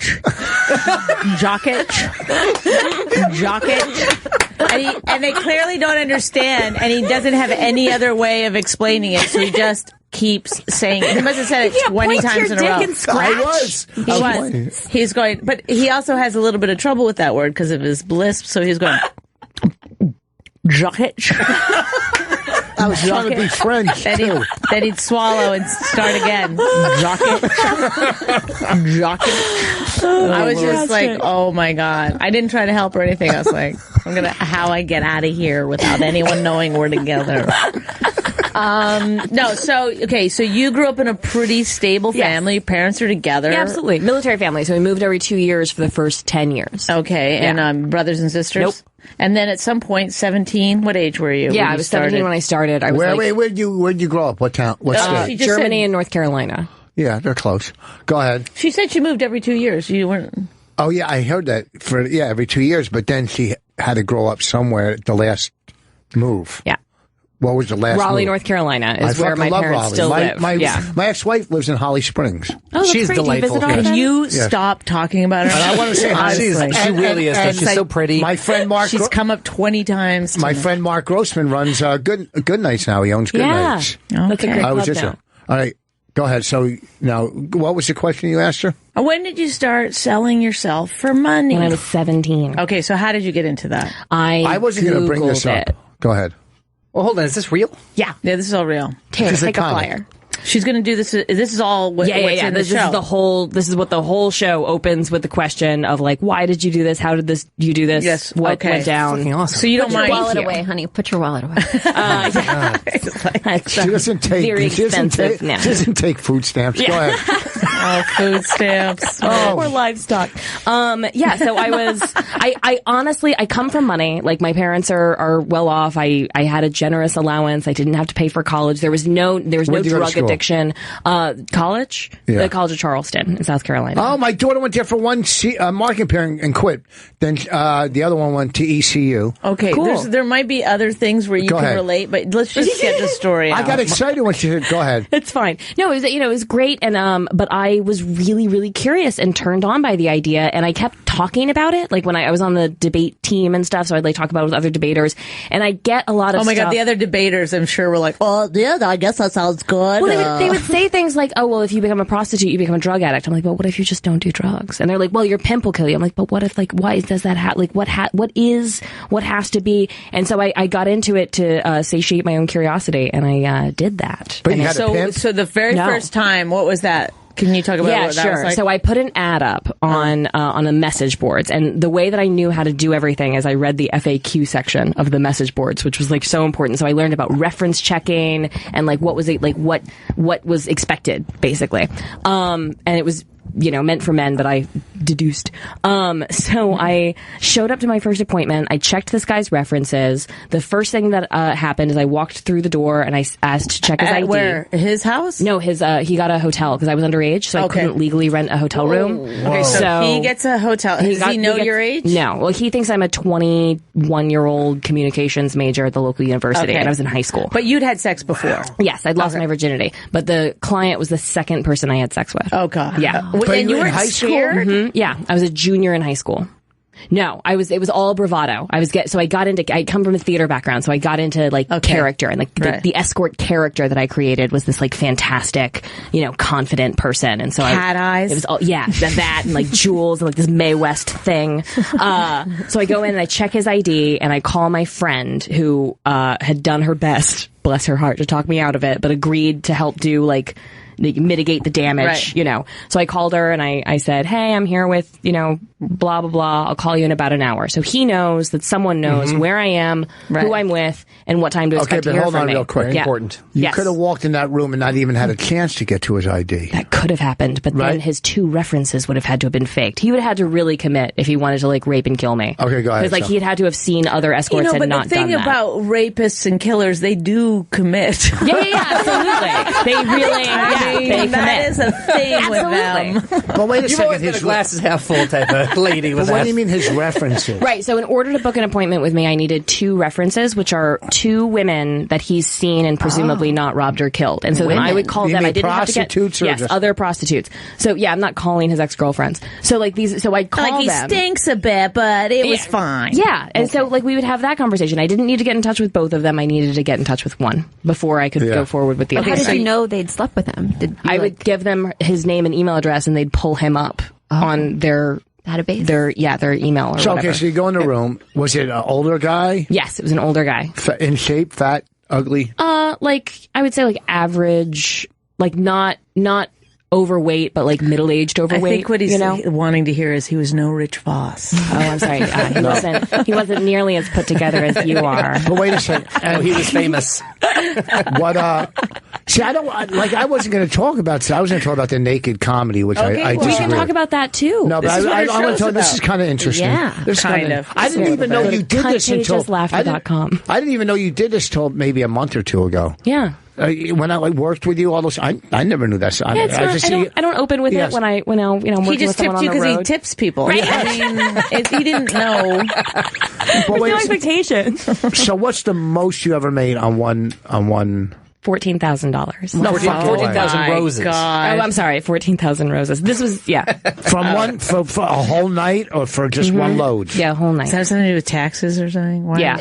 Anything, that was a check. It wasn't cash, and it was anything over 14,000. You have to declare on income taxes. So 10,000, I thought it was 14. So you may in one night. She knows her shit, ladies and gentlemen. What was it? I guess obviously someone with money. Good looking, older. That doesn't. I don't care. Okay, well, no. You want to get into the order? It doesn't matter. First of all, come to the show because they answer a lot of those kinds of questions. I couldn't think of anything worse. No, I'm only kidding. I would love to see that. Yeah, no, it's I'm really proud of it. But the first appointment was there's a steep learning curve in prostitution. So I showed up like as myself with this idea that I would get into this character that I created, and I really did create this character because I'm like taking theater classes and I want to like be an actress. So I have like this whole thing, but I showed up just like as me, and then went into the bathroom and was like getting into character, and came out in my junior prom dress because it was like the sexiest thing that I owned, and I'm in this fantasy he world probably in my loved head. it. Are you kidding me? He was a little taken aback, but he didn't say anything about it. But I never did that again. So then you go through the whole act, and it's actually fine. You're okay. Yeah, it was fine. Yeah, it was fine, non-traumatic. And then he gives you cash after. There's an envelope on the table. We don't talk about it. Okay. Did you ever have orgasm during these episodes? Yes, but it's hard for me to come like now, and like that's a thing that I'm struggling with. So it's hard, but I've definitely I did experience one particular orgasm. It's the last story I tell in the show. Would you do a lady if she paid? I did a threesome with one married couple that hated each other almost as much as you guys did, and that was rough. Why? Because she was shit-faced and fingering me and hated me. Watching an 18-year-old blow your husband while you guys are mid-marital spat was not a great combo. He's like, come on, honey, I think it's going to help. Yeah. Now, is there anything I think that's why Rich invited you here today. That's how he invited you, that's for sure. Is there anything you wouldn't do? Let me get my fingers ready. All kinds of things I wouldn't do. Well, name a couple you wouldn't do. I didn't do fetish work. I didn't do any BDSM stuff. I didn't do any like piss shit, any of that stuff. Yeah. I guess she's not our girl. Uncomfortable. Get out. I did anal a couple of times, but then I like raised the price of it because I wanted to like sort of discourage that. You stop doing that with your thumb while you're talking about it. It was a little rim job. Yeah, and then there were clients that I would refuse to see a second time. So like if I walked into the room and someone made me uncomfortable, I would go through with the appointment, but then I would just like refuse to see them again. I'd be too busy. Do you still do it? Do you still do it to make extra money on the side? That's a soft no. I'm not doing it right now, but I'm not going to let something as dumb as money be the reason I can't do my thing. So, okay, after you do the first time, then you just start doing it more regularly? Do your parents find out? They found out when I started promoting the show because of the internet. And that was weird. My mother confronted me in a therapy appointment because we're a parody of ourselves. How long ago was this? About 6 months ago. So you were in therapy with your mom? Because we had a fight about a futon that neither of us owned that resulted in us not speaking for 7 months. And so we were in therapy to deal with the futon issue, and she brought up my sex. But wait a second, you had to fly back to North Carolina. That's always. I think that's the deeper. That's a real. That's the deeper. But you had to go back to North Carolina. I would argue that the prostitution sounds was like a result you're fighting over a mattress, but that's not. And we're really fighting what's over control issues. Here. So I had a secret double life when I was in high school. So if you want to talk about control, I mean, yeah, absolutely. But like, she needed to let go. Do they live in New York now? Or? No, they live in North Carolina. So you had to fly back for therapy? I did. I flew back for therapy and had the conversation with my dad that I'd been. He wasn't fucking furious. He was not furious with me. But wasn't there a movie about a high school girl that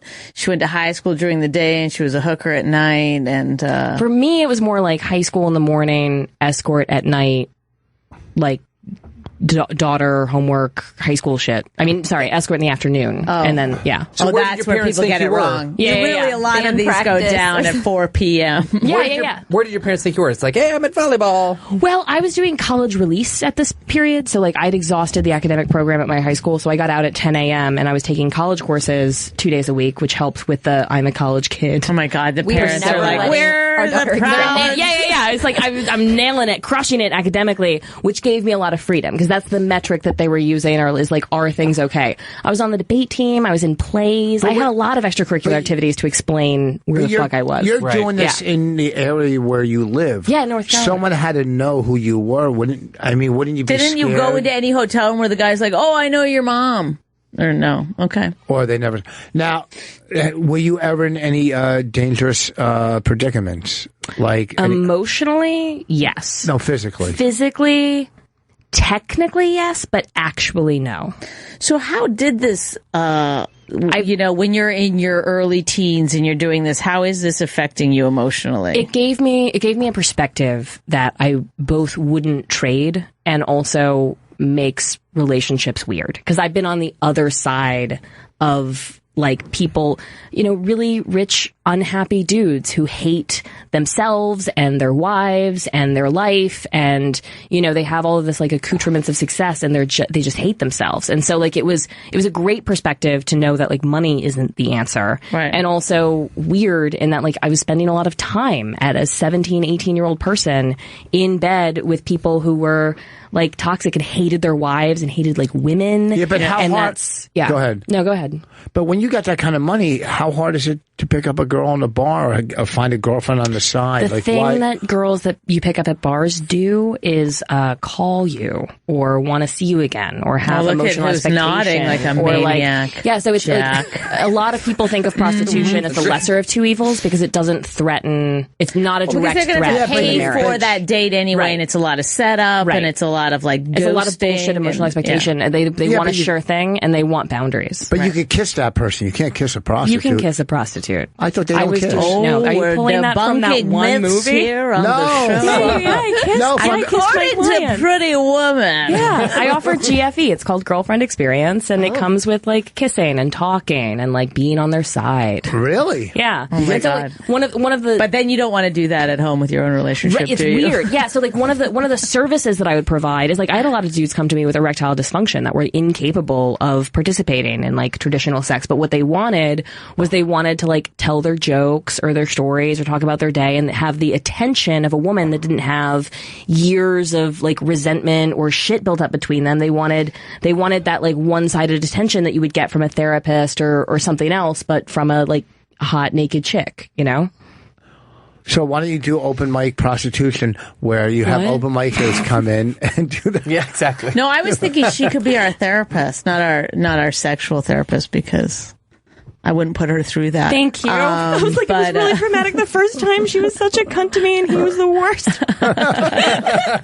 I was always. But you could be like, both sides. All sides of everything. I feel that, yeah, and that's the kind of perspective that I was talking about. And to do it at such a young age, like to go into college or to go into meetings or like, to see so many. When you're a 17-year-old person, every adult in your life is in charge, and in that room, I was in charge. Mm-hmm. I was the professional in the room. I was the one setting the rules, the boundaries. I loved that power, and it's pulled over into other things. It's very difficult to intimidate me because it's your clothes on, because I probably know what your cum face looks like, and it's easier. The same. You don't know what my cum face looks like. No, like the same special skill the comics have. Very angry. Does this hurt? Very angry. Yeah. But you're very political, very smart. Mm-hmm. I got into politics. I was doing politics the whole time. So I was like working with political action committees and activism before I got into prostitution. I continued that throughout prostitution, committed myself to that in college, and worked in professional campaigns right after college. Then what drove you to comedy? Why didn't you just head to D.C. and end up working in, Yeah, it's not the prostitution that makes me think that something went wrong in your childhood. It's the comedy. Yeah. No. Like something fucking happened. I mean, if you were in D.C., you could easily be working on campaigns because I talked to you about politics. You're very smart. Thank you. We talked outside the stand that night. And if Rich thinks so. I thought that you just walked, I thought that you, because we were having a conversation about politics and I made a point and then you just said, and walked away, and I was like, I lost another one. I'm just that person at parties that drives people away with my weird observations. No, I talked to you outside. We were talking about, I don't know if it was Israel or Trump or whatever. Something. I don't know. But I said. I honestly did witness Rich talking to you for a long time. I think it was at the Cellar maybe one night. The stand. At the stand. Oh, the stand. And I said to friends of mine, look at this. This never happens. He just doesn't have interest in women generally. Sorry, Betsy, I don't mean to be.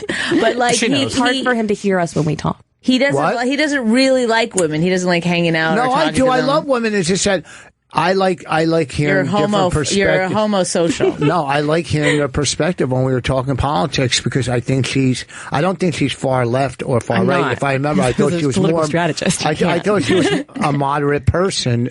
No, a strategist. Like that. So I think about it differently, and actually, just turned down a political job. But but being a strategist, you could still lean towards one side and favor somebody. Totally. I walked away from politics because I lost my mind during the 2010 election campaign due to sleep deprivation. So I started talking in tongues and stuff, and ended up getting demoted in this really humiliating way. And you can't unsee things. And so I was driven into politics through my idealism, and had already released myself from money as being the primary motivator, and you just can't unsee things. And when I went home to study for the LSAT, instead of doing that, I started doing mics, and you didn't have to do air quotes on the LSAT because Rich doesn't know what the LSAT is. Well, I ended up not taking it. I started doing mics, and I got addicted. I mean, you guys have been through that process. I mean, I just got addicted to comedy, and then it ruined my life for the next 5 years. Yes. And what about that did you get addicted to? I mean, I loved after years of politics and then the whore stuff, being able to just say what I wanted to. But wasn't there a huge intersection, with Anthony Weiner? So what was your view on politics from that perspective? I mean, politicians are people. That's where I've always been going wrong. That's where I've always. And they have to do a weird thing. They have to be this weird vessel for the public's ideas of them. So the same kind of mental shitstorm that stars go through, but they're they have to be. We allow our fictional characters more complexity than we allow our elected officials, and so to have that release with somebody. What a line, folks! Yeah. Love writing that down. Yeah. Wow. So what do you think about? So it sounds like you have a lot of sympathy. I do. For I have a lot of empathy. Who get caught in these compromising positions. I absolutely do. Okay. Yeah. Why? Because you think it's just too much pressure for them to always be the great guy. I understand or the great gal. What they're doing when they're with a prostitute, and I don't think that it is a threat to their relationship, public service. What is the thing that they're doing? Yeah, they're what are they doing? I want to know. They're able to talk freely with someone who is not going to call them out on that either later at home or at a cocktail party or whatever. It's a vacuum. It's a social. Right. It's a safe space. But you could go one step further. You could be a politician with a sex addiction, which can affect what you do. Yeah, when you start making bad judgments. I think Wiener actually maybe fits into that. I mean, because addiction is addiction, whether it be sex, drugs, gambling. Absolutely. It's going to interfere with your daily life. And I would say that like the personality cluster of politicians and the personality cluster of performers lends itself to you need a lot of attention. And, the way that relationships and things fall out if you're not having your needs met, it's an option. I don't believe that prostitution is a threat to marriage because of my experience with that. I never thought of myself as like a contender for wife number 3. Right. Well, Jack, you've got a lot, you've had a lot of prostitutes. Sure. Mm-hmm. No, you work on Larry Wilmore, but you've also worked with a lot of politicians in different capacities as a writer. So, what do you think? Well, I mean, I think, there's something about that act where people are just lonely. Yeah. You just need to connect in a way that if you really do have empathy for someone, forget what their politics are, forget any of that. Just like, you're just lonely. Sometimes you can just be lonely for cuddles, or you can be lonely for someone just to listen to your shit. I don't believe it. So it's not just sex, she can which fix is that you. too. She's not a threat to our marriage. She's not. I don't agree. I think if you're lonely and you're paying somebody for companionship, you're just going to be just as empty when you leave as when you walked in. I think tell that to therapists. What's that? What's that? Very good. What's that again? Thank you. I said tell that to therapists. Well, but I think you're going to therapy to not because you're lonely to change. To become a better person. And that's the difference between... There's a difference between becoming a better person or, hey, I got to fill this void of loneliness. And the world of sex work is diverse and filled with lots of different things. You've got strippers, you've got porn stars, you've got webcam girls, you have escorts, you have streetwalkers, you have sex therapists. And one of the primary differences between sex therapists and escorts is that escorts or any other kind of call girl wants you to keep coming back, and sex therapists want to help you solve a problem. Yeah. Whether it's premature ejaculation, erectile dysfunction, body shame, body dysmorphia, like whatever it is, they're trying to help you fix something that you want to overcome with other partners, whereas escorts want to keep you coming back to them, and it's more focused on like the fantasy. But where did you fit between those two things? I would say like between those two things. Because I was 17, 18 years old, but I was doing a lot of listening and doing a lot of like just ew. Yeah, right? I know, right? Yeah, that's the hardest part, isn't it? Well, listening. And I came into this from a sex positive like fringe culture. Like I was advocating for LGBT rights and volunteering for Planned Parenthood, and like I was seeped in this activism. And so I'd be repeating a lot of that stuff to my clients who were sometimes hearing it for the first time. And that was cool. Like I was a big Dan Savage reader, and so I'd be repeating that kind of advice. I was not a licensed sex therapist and not licensed to anything. I wasn't even old enough to drink, but I believe that I did some good for some of my clients. Yeah, but so you went to school you wanted to be an actress for drama. You wanted to do politics. You wanted to do comedy. History, political science, and theater. So you're bouncing, all over the place, and up and down. You know what I mean?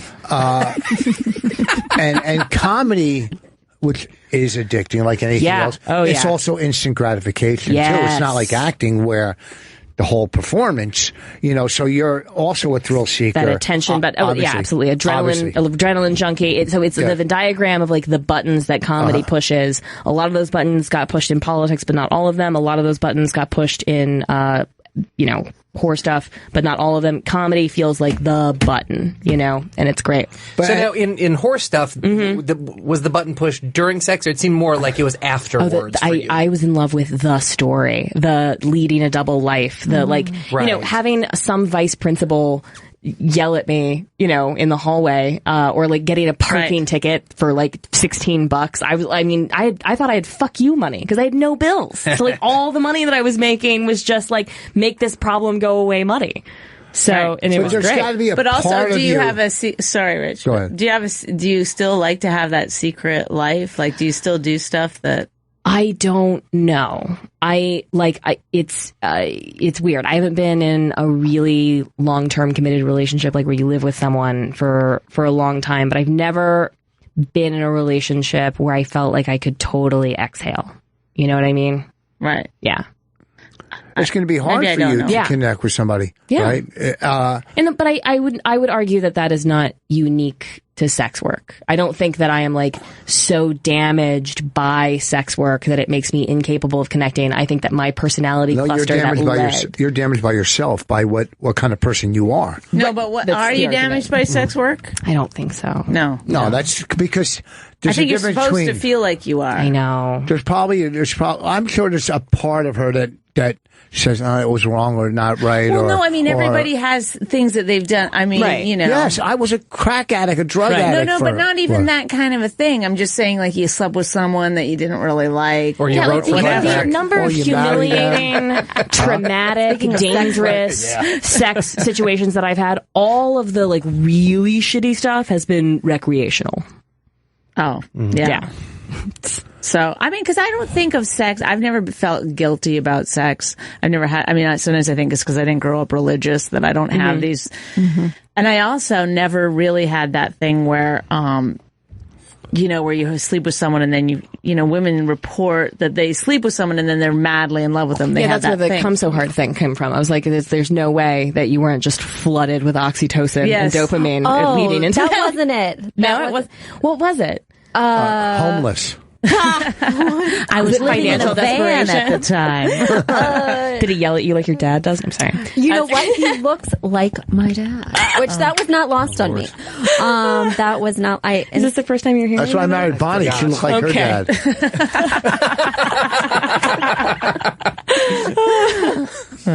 But no. Yeah. Huh? What? But do you generally have that where you sleep with someone and then you're like totally in love with them? Like not even in love, but obsessed with them. I had a long-term fuck buddy, and we had lots of boundaries and rules, and it was 8 years of really great boundary. Right. Yeah, I didn't have problems with it. And I used to work at like a Coyote Ugly bar, so I danced on the bar, and so I felt like a sex worker of sorts with like body shots and creating boundaries, and this is what I do and this is what you do and this is what you get, and I'm in charge here. Yes. So I've got that feeling, but I won't say there wasn't some. I mean, there were damaging situations, and that's a real, you know, legal establishment. Bonnie, Coyote Ugly is a bar. It's not. What, I experienced more sexual harassment at all of the waitressing jobs that I had. It's not your vagina, Bonnie. As a sex worker. That's interesting. I had more power as a sex worker than I did as an employee at a legal establishment, because I could blacklist somebody if they upset me, and I got to decide what that was. Guess what? But then they could just call somebody else. No, that's how the blacklist works. So on the message boards, I'm not just references. Right, and the references, there's a community and we talk to each other. So if I put this guy's name on the blacklist and a little description of like what went wrong, like he shorted me, or he unplugged the clock, or he was rough with me, or a communist. Or he's a fucking liberal faggot or whatever, then unplug the clock. What's the clock? So I blacklisted a guy once because he walked into my hotel room. We already talked about like his hotel room versus my hotel room. So it was my hotel room that I'd set up for the day. And so you're old enough to get one. I'm old enough to get one. Got my credit card. Right, exactly. So I've got some experience under my belt. I know what the fuck I'm doing. And he shows up and he walks right after I'd seen him before, so I didn't need to check his ID. He walked in and unplugged my clock and was like, I don't want you watching a clock. And I was like, it doesn't matter. It's my clock. Like it doesn't fuck you. So I did the appointment. I blacklisted him, and he called me 3 weeks later after he discovered that no other escorts in the area would see him because I blacklisted him, apologized to me, booked another appointment, and then I took him off the list. And he behaved himself. No, he didn't buy me a clock. Oh. But he wanted a longer session. Was that the whole deal? Yeah, he was trying, but it was a power move. Yes. It was a fucking power move. And the thing with escort work that we intuitively understand is that kind of stuff can escalate and spiral. So you want to nip it in the butt early because you are physically smaller and you can't call the police. I remember the first time I fucked Bonnie, I hit her watch.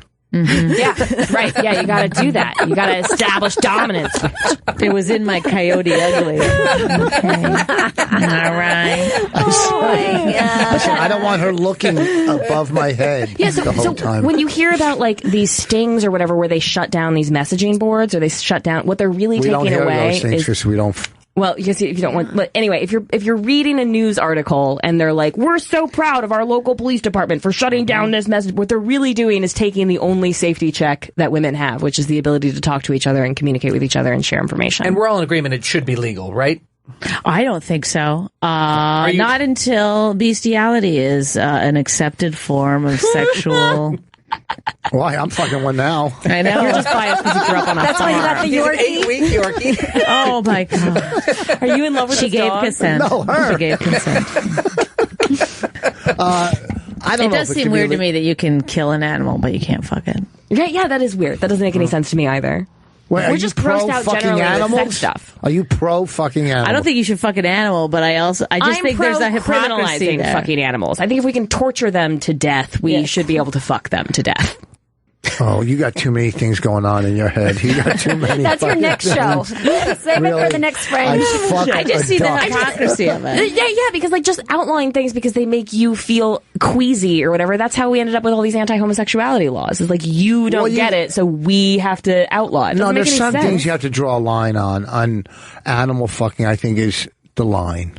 Because it makes you uncomfortable? No, it doesn't make me uncomfortable. It makes the animal uncomfortable. What about does it make them more uncomfortable than should we stop that? Like, keeping them in a box so that their meat stays tender? Well, I don't agree with that either. All right. Well, that's basically what we're saying. I haven't had red meat in 25 years. So long as there's like moral consistency, I'm fine. I just don't think that you should be okay with torturing animals to make them taste better and not okay with fucking them because, like, in terms of physical harm. Well, but here's the thing. Are you worried about psychologically traumatizing? Are we worried about slut shaming, like the deer or whatever? I always feel like a cow is asking for it. Right? I mean, their eyes. Come on. So dumb. I mean, just as a kid walking in, watching your parents have sex, but if you walk in on your dad fucking, the family dog? The dog. I think it could be damaging. Walk in on your dad wearing a mask getting asphyxiated. I know the point. The point is not, she's not saying, hey, we should make, fucking animals legal. We're saying, let's stop torturing animals. Yes, I said that. Consistency. Yes. I know that. I get it.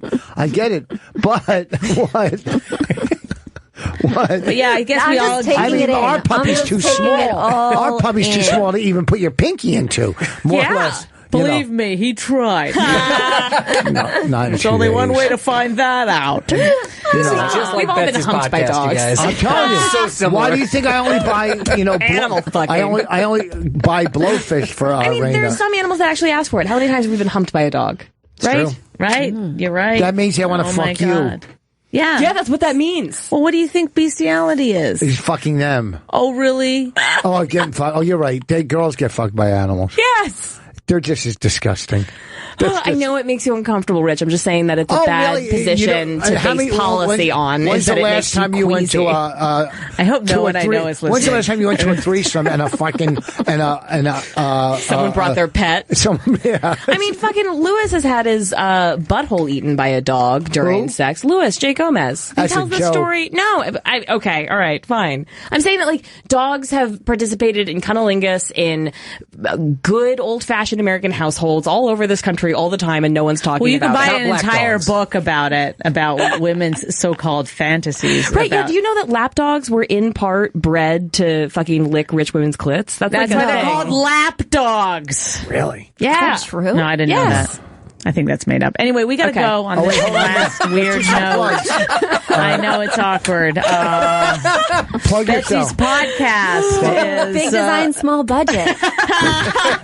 Big design, and that in terms is big to cleanse your palate. You don't want to talk about that. I actually record with the dog on my lap, and I'm not joking. That is true. Oh, yeah. Big design.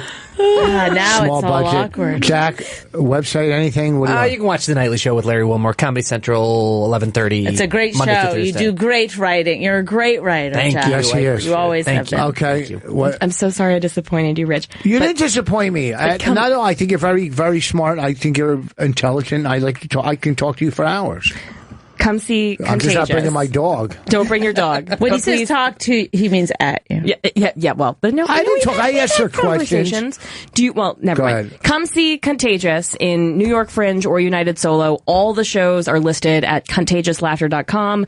It runs August 14th through the 27th, and I've got shows in September and October. ContagiousLaughter.com. Please come see the show. I'll definitely come see that show. Thank you. Bonnie? See that show. Thank you. I'm going to be at the Venetian in Somerville. That's in New Jersey on August 13th at 9 p.m. So you can buy tickets at jerseynightlive.eventbrite.com. Jesus. I know, that's too much. This weekend, Friday and Saturday, I'll be in Levittown at Governor's. This Friday, my CD, 141 IQ, will be released on iTunes this Friday, 141 IQ. This Friday. Get it. Let's get it to number one like my last CD. Thank you guys for coming in. This was a lot of fun. It was a great learning experience. And Bonnie, I don't know what you're the best. Oh, you're the best. You're the greatest. Thank you. You're the greatest. Good night. Good night.